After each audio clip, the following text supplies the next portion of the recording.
4 uomini e 4 donne. Indipendenza Veneta si presenta così a Treviso. Il programma ruota attorno al punto centrale: garantire ai cittadini il diritto di voto del popolo veneto nel referendum consultivo sull'indipendenza.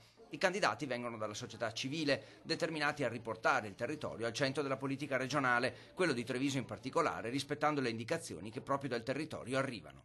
Persone del mondo dell'impresa, del lavoro, delle casalinghe, dei lavoratori, dipendenti.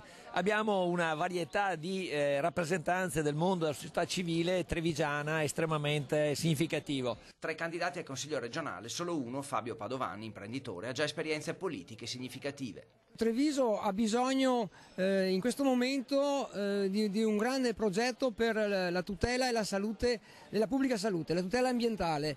L'ambiente è stato devastato, dobbiamo porre freno a questo perché la salute è un bene primario e va tutelato anche nelle nostre terre. Gli altri sono profondi conoscitori del territorio, spiega Morosin, rappresentano la volontà di cambiamento e sono pronti a scendere in politica. Sono Daria Dalla Mora, Nico Basso, Silvia Nizzetto, Giovanni Castellan, Alberta Zandonadi, Michela Nandi, Daniele Soligo. La mia ricetta per la città di Treviso, prima di tutto, riprendersi in mano il nostro territorio. Io credo che oggi più che mai sia necessario per tutti noi, e questo è l'invito che faccio a tutti i cittadini veneti, veramente, di trovare il coraggio finalmente di riprendere ognuno la propria responsabilità. Questo territorio ha bisogno di tornare ad essere amato prima di tutto da noi.